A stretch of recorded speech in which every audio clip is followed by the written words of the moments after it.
Bushcraft Adventures. Tonight, episode 239, and we're going to talk a little bit about backyard camping. But before we get into it, I'd just like to personally apologize for last week. There was some stuff happening around home here that kind of came quick and fast and unhinged really quick, and it was just kind of last minute, and I didn't have time to make plans with Ben, so I kind of stuck him too. So, big apology to everybody, including Ben there, but in short, Willie was off playing with her grandparents, had a little bit of a head injury. We're worried about a concussion. All the excitement from that led Melissa to hurt her back, and it spiraled out of control real fast. And by the time podcast rolled around, I had a kid that was saying that her head hurt and was feeling dizzy, and a wife that couldn't get off the chair. So I couldn't do it. It took a couple days to get things straightened out, but everything's good now. Mel's recovering. Willie, you can't even really tell anything happened to her. You know how kids are. They bounce back super quick, but with a couple of medical first responders as parents, we tend to be a little more worried than other people might be, perhaps. So, we just want to keep an eye on things, and everything is good. But I think that's the first time we have ever actually missed a week. Like, actually missed it. We chose not to do one once, but I think we never missed a week until last week. Yeah, we did a couple of weeks off since we started, but that was it. And we had one extremely short one for Remembrance Day. But yeah, and I mean, honestly, like that same Thursday or Wednesday, normally I might have taken over, but we were prepping to take off that Thursday, so we were fairly hectic ourselves. So that's okay. It's all good. We're here now. We survived. We made it to the next step. Yes, so tonight, thought we'd talk a little bit about backyard camping, or, just front yard camping, or yard camping in general. Of course, over here, everything's still locked up solid. Nobody's been able to get into the woods. Big threats of fines and stuff like that. If is it right, wrong, or otherwise, that's a debate for another, podcast. That's not what we do here. It is what it is. But the reality is that is causing a lot of people to go out and do some backyard camping. My child as well has been dying to go camping this year, and we're coming into the home stretch when we were supposed to be doing it through vacation, and they shut everything down. So, you know what's going to happen? We're going to end up doing some backyard camping. We're just waiting for the weather to balance out a little bit here, and then we're going to set up out back. And a lot of other people are thinking the same way and doing that. So I guess the topic here tonight is, do you think that is still camping? And is there any benefits to it? What's the good, the bad, the ugly about backyard camping? But for the first question, Ben, I want your opinion because you haven't given it to me yet, specifically so we could talk to it here. Still can't hear you. Which one can't you hear? What's going on here? Hey guys, having trouble hearing you. Can you hear Ben there, Eric, by chance? Testing. 1, 2, 3. So they must be able to hear you. What's going on here now? We had that before, didn't we? There, Ben, I think they can hear you. Let me see if I can figure my stuff out, because you can hear me, right? Yes, I hear you. Okay. So, Robert did a welcome and his story about why we missed last week. So anyone who didn't catch up, I've caught you up. In the meantime, yes, backyard camping. Is it backyard? Is it camping? And what are the advantages? So I'll start off. Is it camping? It is. It's getting out of your normal home, and you're in your gear, and you're using your gear, and that is camping. And it doesn't matter if you're 2 seconds from home or 200 miles from home. It's still the same thing. You're still doing the same sort of thing. Is there advantages or disadvantages to it? Absolutely. We've always pushed, and I'll start with this, and I think Robert will agree with me.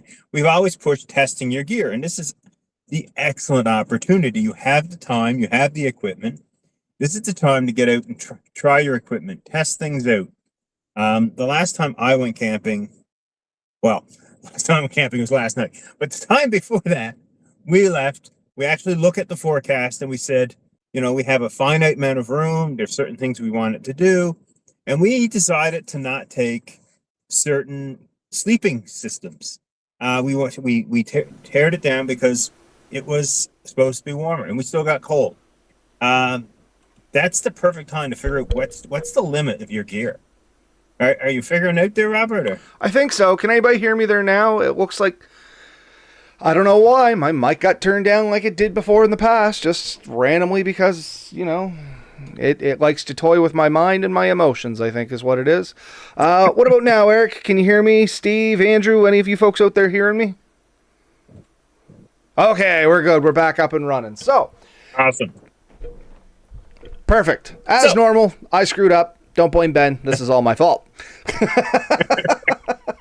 Anyway, yeah, so backyard camping, and a long minute of silence there at the front while I was rambling on about why I wasn't here. Long story short, I'm sorry.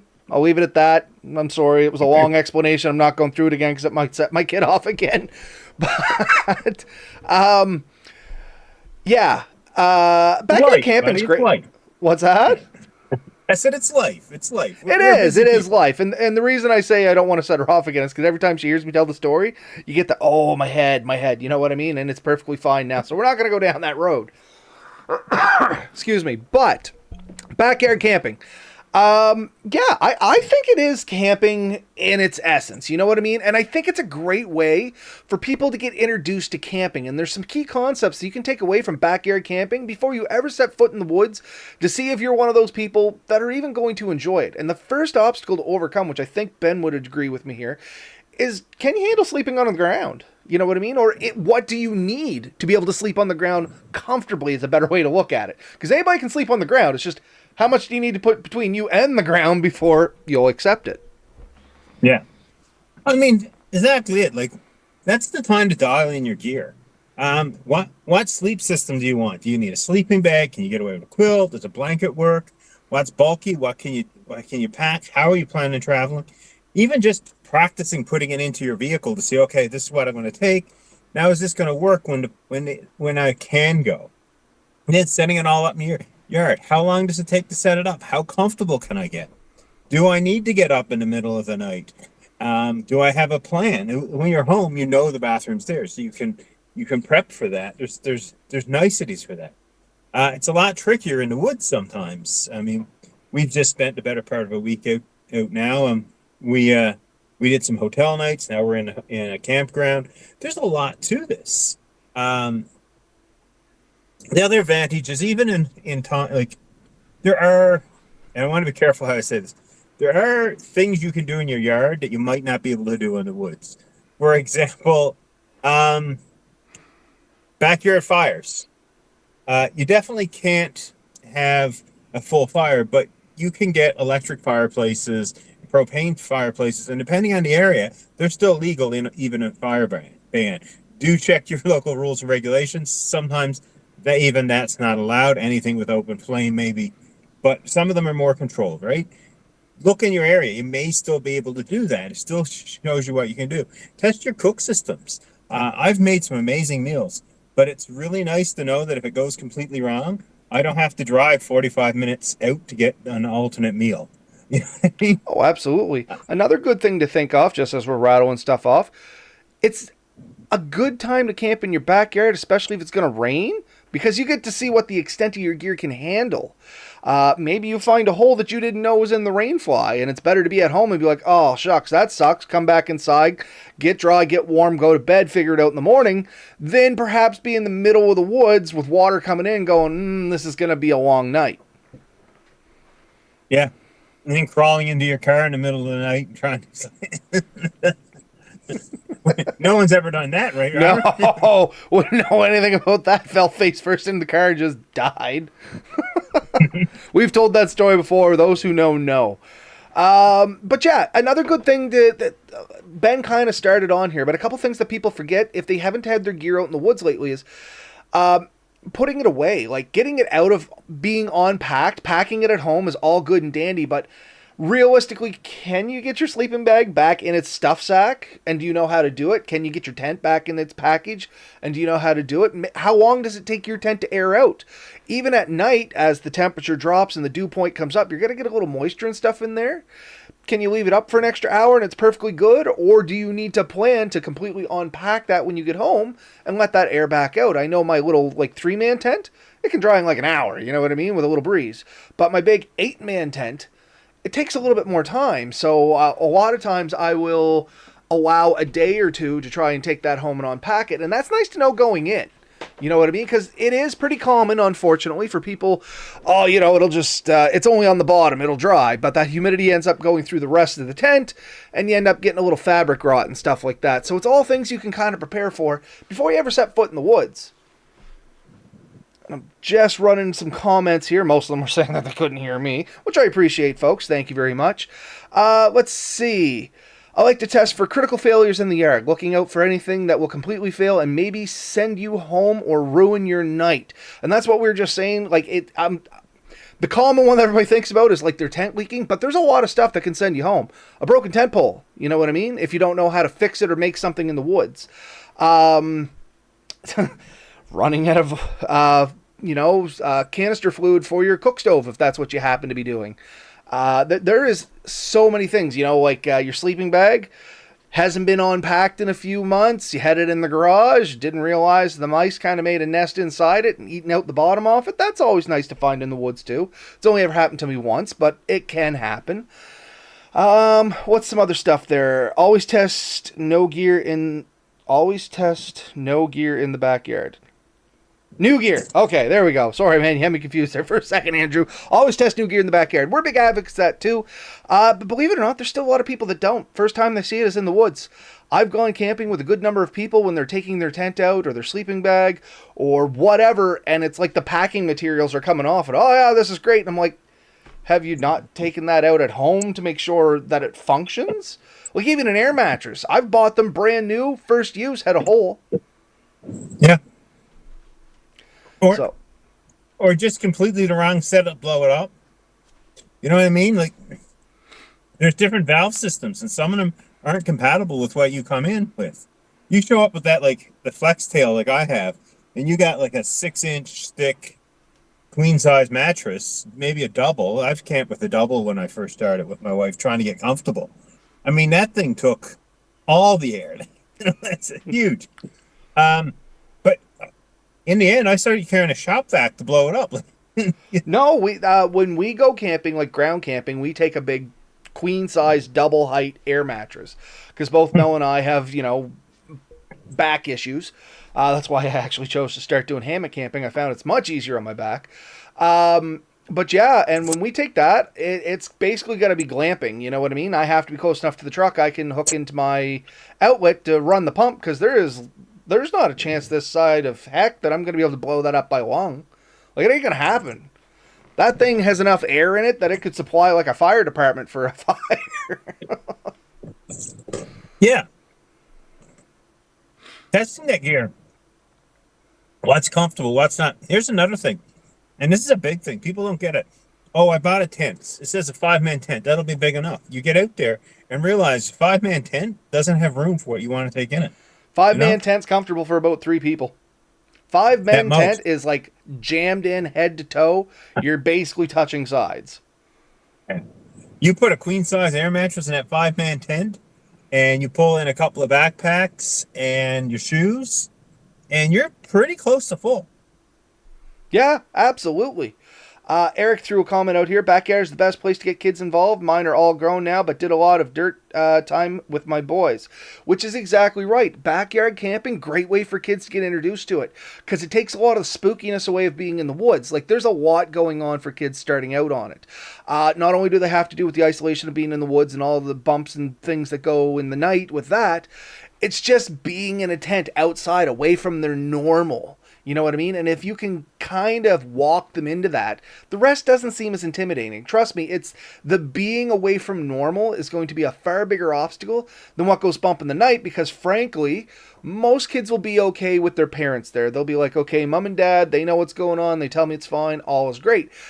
But it's way harder to get used to being inside a little tent with the walls so close in on you on an air mattress with all that going on at the same time. You know what I mean? Kids experience everything new for the first time. I have a small rabbit hole. I have a theory as to why time seems to go faster as you get older. Everybody says this. The older you get, the faster time goes. It's because nothing's new anymore. You start going on autopilot for more and more and more of your life. You go to work, you come home, you eat, you do whatever, you go to bed, you wake up, you do it again. Everything's on autopilot. For younger kids, everything's new. They're learning stuff. They're taking it all in. Oh, this is the first time I've been outside. This is the first time I've seen this tree. So many new things. It becomes so many memories, and that's why I think we have so many vivid memories of our childhood. And it is a great way to set them up by doing it in the backyard, because you're not overwhelming them with the scary things that go along with all that sensory input. Because Ben, being a dad, you can attest to this. Kids absorb sensory surroundings significantly different than, say, fully mature adults. Yeah, 100%. And one of the things to keep in mind with all this too, this is the chance to experience this for the first time in a controlled environment. And by that I mean, how many kids, the first time they spend out in a tent, if you do it out in a river miles and miles away, that's a lot of new stuff. That's overwhelming. So getting them used to be there, getting them used to sleeping in a tent without you. So maybe the first time they went when they were really small, they were in a tent with you. That's a comfort. Now do you want them to sleep outside without you? Doing that in your yard where they feel much more comfortable is going to help them. So giving them, doing that incrementally. And that works for adults too. If you've never camped, never done an overnight, do it in your backyard. Do it there to get used to it. Do it there to test it, so everything makes a bit more sense. Because I know a lot of adults who are uncomfortable with this. They're like, how do I do that? And a lot of people, they start off with the provincial parks, with the, it's all the amenities are there. It's more comfortable. It's more secure. But there's you build up to.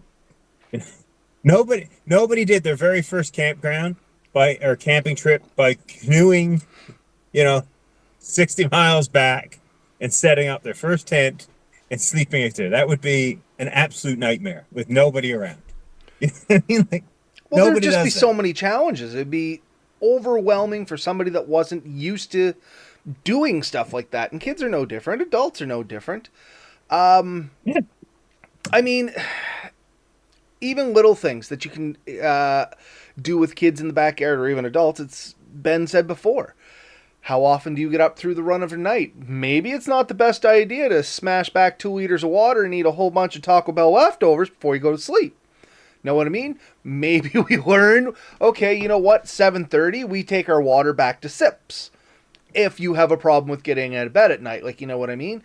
And that could be on a couple different reasons. That could be because children, they have smaller bladders and they just go more often. Or it could be as simple as an individual. Maybe you're on a medication that makes you go to the bathroom more. Any kind of diuretic, blood thinners, blood pressure pills, a lot of those will make you need to pee more often. That's something nice to find out at home, maybe in your backyard, before you're out in the woods and being like, okay, you know what's really making me miserable? Having to get up every 15 minutes because the cold, which a lot of people don't expect, that kind of creeps into you, makes you need to pee a little bit. I don't know how to explain it, but anybody that knows. But there's ways you can combat that, and you can fine-tune all that stuff at home before you go to the woods so that it becomes a much more pleasant experience once you get there. Oh, sorry, Ben. What were you going to say? No, go ahead. I was just going to say, testing gear and all that aside, tons of good stuff there. We could talk all night on the stuff you could test in your backyard. There are some other things that you can do in the backyard as well that's just as good as camping. And Ben started with campfires and stuff like that. Depending on your location, like Ben said, maybe you can have campfires in the backyard. If you're here, there's complete burn ban on. Doesn't matter where you're at, you can't have any open flames. Even if you can't have an open flame, maybe you can get something like one of the fire pits or a chimenea or something like that, and you can start working with the basics of roasting stuff. Because if you haven't been outside and in the woods, believe it or not, I've met people that had never roasted a hot dog. You know what I mean? And it was kind of funny. They got through 3 or 4 of them after eating the plastic casings, and I was like, you're supposed to peel those off, right? They just never really knew, and Ben knows what I talk about. You used to be able to buy maybe you still can, I just haven't seen them in ages. You used to get the big packages of hot dogs, but then they each came in kind of their own little plastic casing. Yeah, I went with somebody that ate like 4 of those before they realized they were supposed to take those casings off. So there's things you can learn in the backyard. Or if you're going to go out with a group, You can build your own confidence, especially if you're not an outdoorsy type person. You know what I mean? Maybe just so you don't get in a situation like that. I mean, it's harmless enough. Eating the plastic is far worse than being caught doing it. Um, but you can kind of clean some of those things up. Or if you want to work on some primitive skills, it is much nicer to do it in the backyard where you have control over it, especially if something goes wrong. Friction fire is a great example of this. A lot of people are like, you know what? I'm Mr. Survival. I'm taking nothing but my shoelaces and buck knife to go into the woods, which is good and dandy, providing that you have enough practice to back it up. But I can tell you right now, even with the best of materials, you can have dismal weather and it's going to make everything go to snot on you. Ben and I, granted, we're not masters by any stretch of the imagination, but both have experience with friction fire. Both have successfully created friction fires on multiple occasions. When we were out doing one of our adventures, we were trying to record some friction fire material, and I mean, we were at it for hours and getting absolutely exhausted, and the best we got was, I think, once we had a touch of a coal, but we couldn't blow it into anything, and it was just the humidity where we were.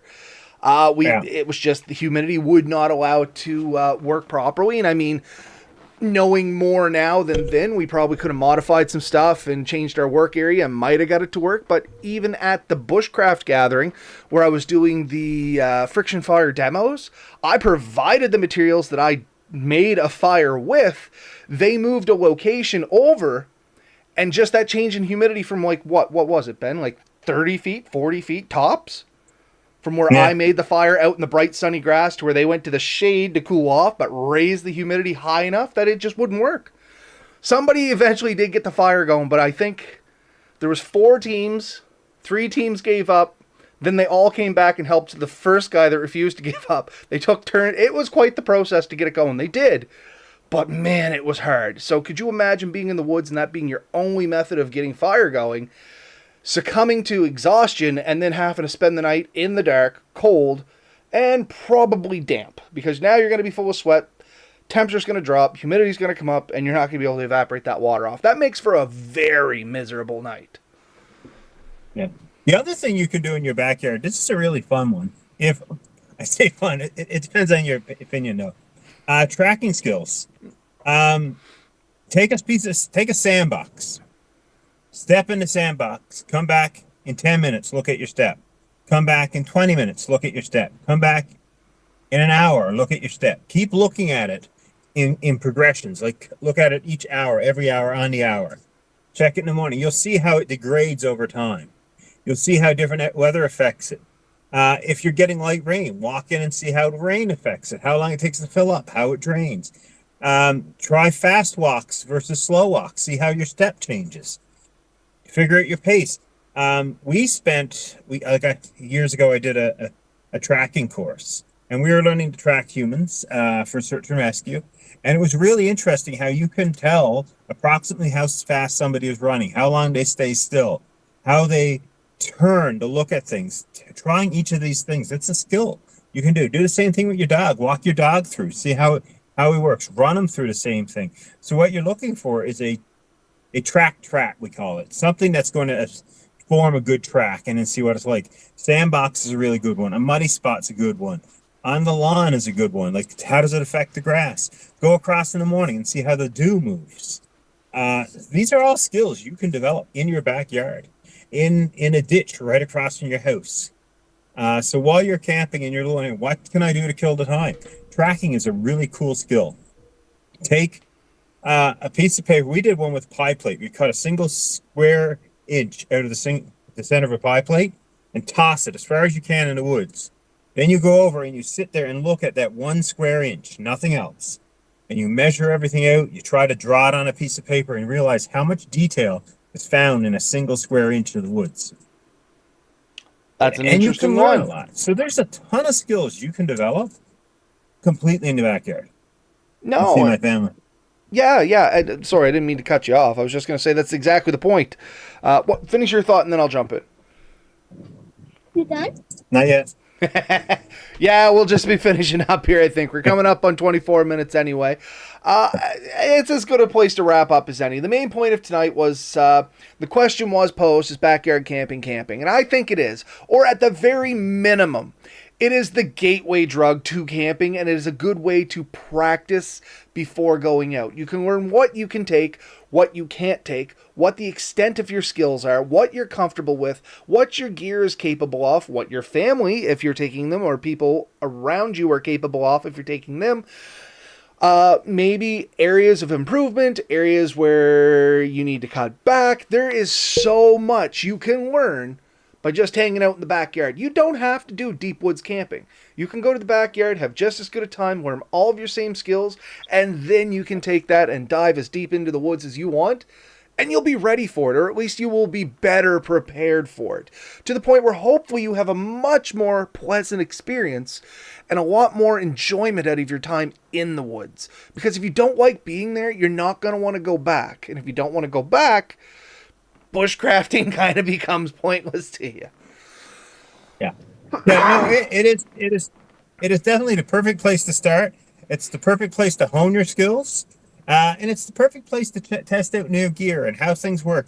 You know, we have a bigger tent we've camped with in the family, and we take some time to figure out how we're going to lay it out inside. All these things are important, and when you go, having practiced this before, it becomes second nature when you get there. So you're not making these big decisions in the woods when time is more of a factor. You know, you only have so long until it gets dark. You want to get stuff set up. You have to put things away before it gets dark because of animals and everything else. Like, you have a plan of what you need to do. It's easier when you've done it a few times, and there's nowhere better to do it in your backyard, where failure is easy and it's not a big deal. Like, you can afford to fail in your backyard. You can't afford to fail somewhere else.